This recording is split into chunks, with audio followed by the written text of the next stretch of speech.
welcome to a brand new season of Local Focus with Sebastian Noel. Somehow, we are still on the air through all our shenanigans over the years, throwing footballs through second-story windows, me and the guests sometimes occasionally slipping some words in that we're not supposed to use. We're still on the air, over 100 episodes strong, season debut right here tonight. So excited to have one of my favorite athletes in the metro area with me, and someone I think you're going to see a lot of this season because I'm excited to announce that we'll again have the My 50 Game of the Week for football on statewide TV. A man you're going to see a lot on the My 50 Game of the Week is La Cueva's Cameron Dyer. Welcome to the program. Yes, sir. Sweet feet, Cam Dyer, right? Yes, sir. Has Yes, that sir. stuck a little bit, that nickname? Yeah, a little bit. I mean, there's a couple of people at school, who call me that now. A couple of people, around, the community who are like, I was watching a game last week, sweet feet, like that's pretty cool, you know what I'm saying? So I'll say that it has stuck a little bit. So because Daryl and I, we pick our nicknames very judiciously and carefully. Right. So I wanted to see if it stuck a little bit. I'm excited to have you. Man, I mean, your world has to just never stop, right? Yes, Because sir. you're getting ready for the football season that's about to start, but then you play basketball and you do track too, right? Yes, sir. So I guess let's start with the logical start, which is football, right? You're getting ready for the season. Talk about that. I mean, it's just been something that, I've been prepping for, ever since I got to La Cueva, having my big, 2 years. Obviously, Aiden Armenta, he left some big shoes to fill, So it's just been something that I've been working real hard towards. It's just been great so far, you know what I'm saying? Transitioning to where now I'm the guy, who everyone is looking at to, lead the team, or one of the guys to lead the team. It's been good though, prepping, in the off season, putting on some weight. I'm still growing a little bit, so that's been, that's helped me a lot too. So it's just been good so far. I mean, and that's a process at La Cueva, isn't it? Kind of, it happens a lot, especially at that position at La Cueva, at quarterback. You really have to wait your turn at La Cueva a lot of times, right? Because it's such a stacked program that Coach Back and his staff has built there. And where maybe, you're somewhere else, you're probably slinging the rock already as a freshman, right? But La Cueva's a program where, there's some tradition and there's kind of always been that way of, wait your turn and then you get it. And so you got to be super excited about that. Yes, sir. More than excited. But they really couldn't keep you off the field those first 2 years anyway, right? So Yes, even sir. though it wasn't at quarterback, you're in there constantly making plays. Just talk about that. I mean, you have that attitude of kind of like, hey, wherever coach needs me, right? Yes, sir. Yeah, like you said, you said it best. My coaches needed me to play, other positions on the field, fill some roles or fill a role that we needed, whatever is best for the team, you know what I'm saying? And I also think that it was good for me to have that, experience on the field, even if it's not at quarterback. And I think, overall that it was a real good experience, so. And then how was it just kind of having Aiden on the team last year and seeing what he was able to accomplish? How was that for a young guy like you? Did you, what was that friendship, partnership, teammateship? What was that like? Oh, no, it was real good. Aiden, since day one, he's always, been real, he's always taking me under his wing, showing me some things, as we're going through our progressions as a quarterback, he's explaining stuff to me, as well as the coaches, of course. But, it was always good, no problems there. We always competed, of course, every time I got in there at quarterback, I'm trying to do the best I could. Obviously, he's, when he's starting in there, he's doing the best he can, of course. But no, our relationship was real good. When I got my first offer, he reached out to me, told me congrats, and stuff like that. And even when he committed, to UNM, I told him congrats. We've always been real supportive of each other. So that relationship is real good, I would say. So that quarterback room, that had to be a lot of fun. I mean, with you two, that had to be a lot of fun. I mean, and the stuff we don't see, right, in practice. Yeah, it was real fun.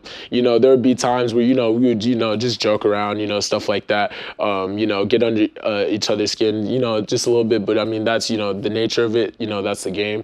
But yeah, it was, real fun quarterback room, obviously, like I said, real competitive. So I think that environment helped, the both of us as much as it could. So I know Coach Back has to be incredibly happy or thrilled about the leadership you bring. And, I mean, where did that come from? Because you do have kind of natural leadership talents, right? Mm-hmm. Where did that come from? I mean, honestly, I think ever since I was young, my parents always, instilled in me and my siblings to, never be a follower, always be a leader, someone that people look up to rather than, always following behind someone. So I think that's just something that I've carried with me. I feel like I can use my voice or can show how other people to do things, for the better. And I feel like that's just something as I wear as a badge of honor, I like hearing people say be like Cam or, do this kind of like Cam, you know what I'm saying? Right. So, yeah. Can I tell the story of the first time we met? Yes, sir. Mine? Yes, sir. All right. So the first time you and I ever met, I was at Sandy at a basketball game. I was just talking to my friend Danny Brown, and I just remember you were all the way on the other side of the gym, and I didn't really know you at the time. But I remember you left your group of friends, walked all the way across, and introduced yourself. I think you called me Mr. Noel, which just made me feel old as hell. But so don't do that anymore, right? Yes, But I remember I text Coach back on the way home, and I said, "Hey, who's that freshman you have, number whatever, 12, right? 15, I think. Yeah, I'm like, who's yes, that? I'm like, who's that? He came up, left his friend group, walked across the gym, introduced himself to me today at a basketball game, and yeah, Coach Back's like, oh yeah, no, this kid's special. He's gonna lead the program. And we didn't talk anything about your football skills, nothing. Yes, Brandon just said, yeah, this kid's special. I mean, so kudos to your parents, first of all. They obviously raised you right. But so that's always kind of been you, right? Yes, sir. Yeah, like I said, it's something that I wear as a badge of honor. It's something that, I just feel like, it's in my blood. And, not to brag or anything, but I feel like, it was something that I was born to do is lead people. So, like I said, wear that as a badge of honor. Try to lead the best I can, obviously, and try to make sure that what I do is, everything that I do is right first, and then, right. That's that. All right, take our first break here. I want to talk, when we get back, we have so much to get to, but I want to talk about a little bit about this athletic family you come from, because you got some shoes to fill. We'll be right back with Cam Dyer.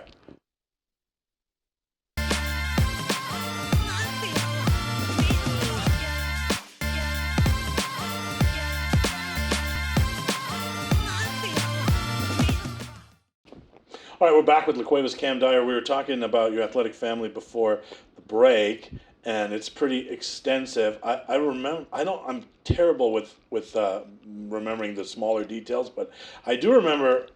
I don't remember who it was, but there was a member of your family one time that we were leaving a West Mesa basketball game. She's like, it's not just Cam and Devin. And she just started reading the list to me. And I was like, holy bully, this is impressive. So can you go through that list that she went through with me that day? Yeah, so I don't know what else she told you, Everything. but... She told me everything. Everyone went to school to play some sort of sport, right? So just lay it all out. So my dad and my mom, they met at I've been in Mexico State in Las Cruces. My dad went there on a Division I football scholarship, and my mom went up there to play softball. So that's where they met. That's where they ended up getting into a relationship, getting married, stuff like that. And then they had my older brother Devin Dyer, who's also at New Mexico State right now for football. And then they have me, and then my younger sister Jordan Dyer, who obviously plays basketball and runs track as well. And then my grandparents. She was telling me about someone else. So my grandparents, they both played sports in high school. My grandparents on my mom's side, they both played sports in high school. My grandpa had a chance to go play for the Cincinnati Reds, I believe, back in the 80s maybe. So he didn't take the opportunity, other stuff came up, but so he had that opportunity for baseball. And then my grandma, she played basketball, ran track. She, she kind of did it all. She might have been the one that was telling you about she might have been the one that was telling you about that. So that's pretty amazing though. Yes, sir. What the hell's Thanksgiving like at your house? Oh, it's competitive. Board games, card games, everything's competitive that we do. So I mean, I love that environment. So it's great. Is there you guys have family Olympics or what? What sports do you guys play as a family? Family, does Pop still get out there and yeah? Sometimes he doesn't play football anymore because I mean he really can't. Right. He thinks he can, but he really can't. Football's not one of those things. Yeah, you just keep playing. But he'll when we go to the gym, he'll still hoop with us a little bit. He'll still shoot the basketball around. My mom, she doesn't really do too much anymore, but my grandpa, a couple years ago, he stopped playing. He tried to hop back out there for basketball as well, but he other stuff happened. But as a family, like we don't really like when we were growing up, we used to play a lot of games, like especially like basketball. We used to play a lot of basketball, but now it's just more so like I said, board games, card games, and stuff like that. That get real competitive. So I can imagine though, like in a family like that, like when you come home after a game and you're kind of feeling yourself, you're like, yeah, I got 2 touchdowns. I'm sure someone's saying, well, yeah, but back when I played so-and-so, right? You get that a lot? Yes, sir. I wouldn't Keeps say. you humble? Yeah, no, for sure they keep me humble. My parents, they're always going to be there to do that, just that, keep me humble. But yeah, it's to some degree, they, my dad, he's like, well, you got to do this right. He's focused on what I could do better rather than what I, actually did, which is not a bad thing. That's what I think, he's there for. That's what I think he makes me, best at. But yeah, it's definitely, humbling, knowing that that's what I'm, striving for. That's, where I'm trying to go to make my family proud. Have you ever called like BS on any stories or anything like that, or like, yeah. What do you mean you walked to school uphill both ways? Yeah, what do you mean some you way. did Yeah. that? Like, have you like, what's the wildest story where you were like, is that true? Yeah, I think my dad, he was telling us like, well, and I think it actually happened to some degree, but he was just telling us how he used to ride, I think it was like 5 miles every day, school and back, and then like practice. But he had like all his backpack and like his books and stuff. But he said that he used to ride, like there and then go to school and then go to practice, then ride back and then in the snow, I'm sure, right? Well, no, he lived in California. Rain or snow. Yeah, like rain. Yeah, he said like in the rain, But it's funny how in those stories it's always raining or something. Snowing, yeah, right? He said in the rain. Yeah, I believe so. So when you get older, you're gonna tell those same stories. Like you're gonna say you walked to school, even though that never happened. Right. You're gonna say it, right? Like that's gonna be the same. All right, so you track too, right? Like a lot of you guys do track. A lot of La Cueva football guys do track. First of all, what do you do there, and how does it complement? So my main event that I do is long jump. That's just what I've been best at the last couple of years. I took 4th in state in that. I don't know if you know, but that was real big for me. And then I'm just I'm a sprinter. I fit in where I fit in. I've had a 4x2 100-meter relay team that won state as well. I've ran relays all season. I've mainly been a 400 runner, to be honest with you. I ran the Open 4 twice, almost qualified for state for that, but I was half a second off. And I've ran the 4x400 meter relay as well. So those are like the main events that I do. The 1, the 2, the 4, and long jump. Anything relays, opens, whatever. And I think it's good, especially running the 400, because that's that. And to me, that's the hardest event in track and field. So that our coach back, he says that race turns you into a man. You know what I'm saying? So that it's it's a man's race. So you gotta what I'm saying. So I'm sure he uses a little more colorful language. Yeah. But and then of course basketball, right? Like talk about that. I mean, you talk about up and down season, right? Mm-hmm. Like coaching change at the beginning, and so talk about that. It was everything kind of happened, so fast. But we adjusted. It was good for us because I feel like the program, you could kind of feel like the program, shift, energy when Coach Earl got there. Not saying that the energy was bad before, but I feel like it was definitely, ultimately, it was good for us. I feel like, our season, it was kind of, just rushed together because, I'm in the middle of football season, then I get this new coach coming in. Right? You know what I'm saying? So, yeah, it was a little difficult at first, but, I think this next year coming along, having him already had his first year under his belt, our first year having him as a coach, I think it'll be good. So, I mean, I don't know, like, I would say you underachieved this year, right? Is that? I mean, let's be honest. I mean, a team that has yourself, Ted Yates on it, like that's enough right there. You put some pieces around there, a nice little guard and JoJo. Obviously, I mean, I thought you guys would do more this year. Was that fair, or was I just overestimating that? Or, I mean, do you guys at the end of the season, how did you take inventory of that? Do you feel like you guys underachieved? Yeah, I mean, I wouldn't. Yeah, I feel like we did underachieve a little bit. I would say, you said it best. I feel like the ultimate goal is to obviously, win the state championship, and obviously we fell short of that. So I would say, we underachieved a little bit, but Yeah, I mean, it was rough. Season we didn't have an off season with our new coach, obviously. Right. So, he kind of just came in, like 2 months before the season actually started. Like our actual first game. Everything kind of like I rushed in from football. Like I remember I finished I think on a Saturday, had practice that next Monday. So I mean, and then it's a new coach, so we're running new drills, stuff like that. And I think ultimately like I said, we adjusted good, but yeah, we fell short at the end there. I feel like we could have done better than what we did, what happened. So. All right, I appreciate your honesty on that. I mean, I wasn't going to lob you all softballs today. Yes, sir. I had to ask that. I was going to get that question out one way or another. Yes, all sir. right, before we go to break here, top 5 list. We want to get to the top 5 list. Top 5 things we don't know about Cameron Dyer. Number 5. I'll say number 5. I really like playing board games, like I was talking about earlier. Okay. I would say in card games. So I'm real what are your go-tos? I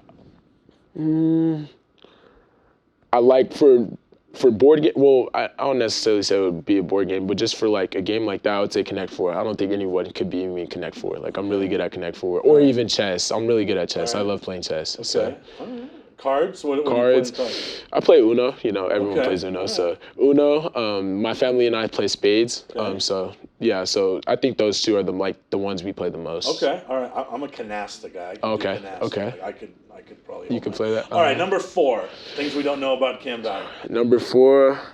I'd say number 4 is my favorite TV show is The Flash. It's on Netflix.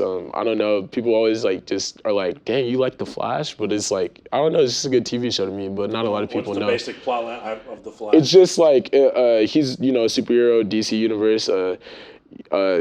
Just kind of average superheroes, saves people, stuff like that. Yeah, see, I finished up Shameless and All American, and then I canceled my Netflix. You canceled it? So, yeah. I mean, I watched the 2 shows I wanted to watch. Right. And then now there's like an All American tennis. Yeah. It's too much, yeah. So, yeah, all right. Number 3, things we don't know about Cam Dyer. Number 3, Ooh, I would say number 3 is I didn't know how to ride a bike until maybe 2 years ago, a year ago. I never, when I was growing up, I always tried, but I couldn't until a year ago. I'm using that during a game. That's so hard. Finally found something you were not good at. I just thought about that. Didn't know how to ride a bike till a year ago. Okay, number 2, things we don't know about Cam Dyer. Number 2 is I'm not a big fan of cheese. I don't like cheese, on burgers, on burritos, or anything like that. I don't like cheese. Nachos? Nah. Or nacho, it just depends. It depends. Snack bar nachos, yeah, but Well, that's not real cheese, so it it doesn't count. Okay. So yeah. Just all right. It's just you don't like the taste, or It's just I don't like the taste. It's just been ever since I was younger, I guess. I just never really liked it. So when you go to McDonald's, what do you order? Stuff without cheese. I order a sandwich without cheese, or something like that, or maybe even pancakes, for breakfast. Okay. So. All right. Number 1 thing we don't know about Cam Dyer. I would say the number 1 thing,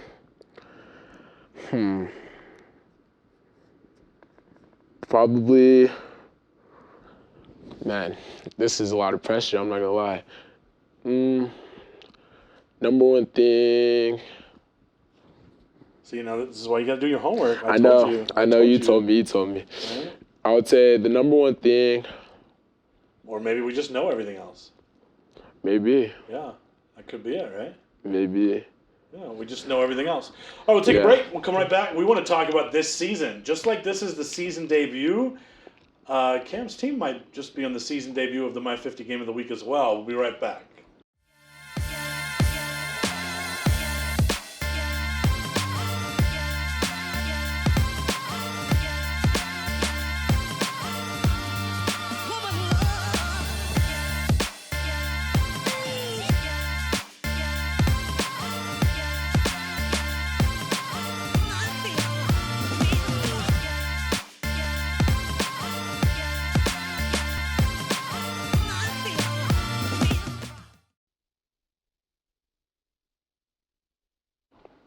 All right, we're back with LaQuavis Cam Dyer. We're talking about the My 50 Game of the Week. I have in my hand right here the preliminary, so subject to change. So you guys start stinking it up. This could change, right? Yeah, yes, sir.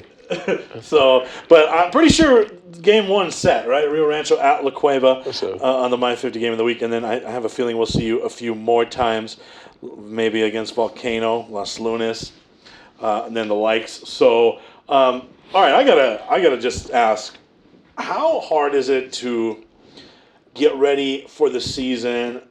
Because, and I'm going to try to ask this question in a way that makes sense.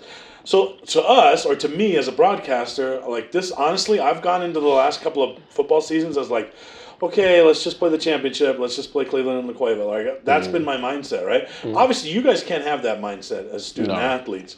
So how does the preparation for the season go? Oh, just one step at a time, one game at a time, 1 week at a time. I think we just, have to stay humble. You can't get too ahead of ourselves. Like I said, ultimately that's the goal. That's everyone's goal, though. You know what I'm saying? So I feel like we just have to take it one step at a time. I feel like it's, we got to be focused on us rather than everything else. What everyone else is saying, what everyone else is doing. So I just think that's, the ultimate thing, like one step at a time. Right. And now, but that rivalry is real. Yeah. Obviously. Yes, sir. So. And it's just some exciting news. Like you guys get a transfer, right? Barella coming from the enemy over to you guys, right? So a Cleveland transfer heading to La Cueva.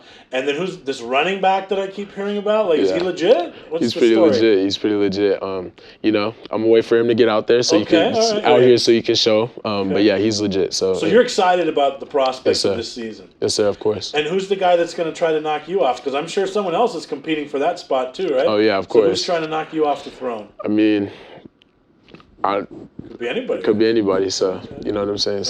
So, I mean, what do you do to stay ready? Like, because obviously, like, there is no off season in between sports. We talked about that. You go basketball, you go track, you go football. But what do you do to stay ready in the summer? In the summer, I travel, go to camps. Obviously, I still keep in shape, work out with my trainer. I'm trying to put on a couple more pounds, This is not the scrawny young man that introduced himself to me at Sandia. No, So you've put on some muscle, right? Like, yes, so how much have you put on? Since freshman year, I came in like 170-ish. So I would say like now I'm like 185 solid. So I would say I put in like 15 pounds. Okay. So you're working with the trainer. What does that daily thing look like? Like, what did you do today before this dopey little program? Oh, yesterday we did like some, I would say like some, like leg, I wouldn't say like leg day stuff, but it would be like, like athletic, training obviously. So like stuff like, lunges, with weight on my shoulders, or, stuff with like medicine ball, training and stuff like that. So I'd say like speed and agility training as well, a little bit, stuff like that. So. And then what are you going to do today, the rest of the day? Me and my brother actually are going to go run hills today. So we'll see how it goes. Hills are not fun, but they make you better, so stuff like that. So it's pretty much nonstop for you, right? Yes, sir. And so what does Cameron Dyer do when he's not? Like, well, first of all, do you have any free time? I mean, very little. Right. So. What are we talking about? What time does the day usually start? What time does it usually end? What time? So as of right now, the day usually starts, pretty much because I wake up, go lift, go work out or go run, something like that. So usually about 6:30 a.m. I'm out on that. Right, usually about 6:30 a.m. Doesn't really end, normally until like 9:30, 10 o'clock. I try and be in bed by 10, so I could wake up the next morning. But that's a big new thing now too, right? Is like the studies have started to show the importance of sleep on the student athlete, right? Right. So, but like, is there ever a day or a time where you're just doing something that's just not athletic? Oh yeah, of course. Not basketball, not football, not track. Like, what does Cameron do when he's just not doing something athletic? Playing video games with my friends. Okay, so you do find some time. Just a little bit, very brief, or playing Madden against my brother. That's probably the thing I've been doing the most right now. So when on my free time. And I mean, let's talk a little bit. I mean, the sacrifices that go into being a student athlete, right? Like, I don't think we talk about that enough either, because like, I'm sure there's plenty of Friday and Saturday nights where your friends are like, hey, let's go do some dumb stuff. Right. And you're like, no, I'm cool. I got to lift in the morning. Right. Like, so the sacrifices that go into being a successful student athlete, let me talk about that. I just think, it's something that I've chosen ever since I was younger. So I think the sacrifices come with it. You know, like I want to be the best. Obviously, I work hard to be the best. So I just think those sacrifices are, you know, what comes along with it. And the payoff is obviously you want to play at the next level, yes, right? Sir. So what school's already interested? Who's already offered? What is that process like? Where are you in that process now? So as of right now, last week I got offered by New Mexico State down in Las Cruces. That's where my brother goes right now. UNM is interested. I've talked to him a couple times. I just spoke with the UCLA coach this morning, defensive coordinator. Sounds of that. Defensive coordinator. What's the dream school? I would say the dream school as of right now is USC. I like USC. I've always liked USC. My dad's from that area. Scrap the show. Scrap the show. Oh, man. I know. You're a big UCLA guy. I know. You know those colors behind you, right? The local focus, that's UCLA color. They're colors for a reason. Right, I know. Right, so USC, but I can see that, right? Like, yes, I get it. Like, that's a football school, right? What else? I would say, I mean, that's my ultimate dream school. I would you know. But New Mexico State has to have a special place in your heart and your family's heart, for sure. Right? Yeah, you know. How hard would it be to say no to New Mexico State? It would be very hard, especially if, you know, my brother's still there, you know, he's still playing good, you know, stuff like that. You know, obviously they keep winning, you know, keep having good seasons. It would be hard to say no. You know, chance to go play with my brother again, you know, that would be great for me. So it would be hard to say no. All right. Lastly, what does La Cueva have to do this year to be lifting the blue trophy at the end of the season? Just got to one step at a time. I just think that's the biggest thing, you know. I feel like last season, you know, we worked, you know, hard enough. We worked, you know, I think as hard as we possibly could. You know, still came up short. I feel like we just got ahead of ourselves a little bit, you know, kind of, you know, in our mind, we had already won it, but we hadn't actually won it yet. So I just think we got to keep it one step at a time. Obviously, continue to work hard. You know, we try and be the hardest workers out there. And I just think we got to, you know, come together, you know, stay together, and just be a team and keep moving forward and stuff like that. You can catch Cameron Dyer on the season debut of the My 50 game of the week against Rio Rancho. Good luck that night. Daryl and I will be out there, of course, and we hope that you put on a show like always. Yes, sir. Thanks for coming in, Appreciate and it. thank you for watching, everybody, and good night.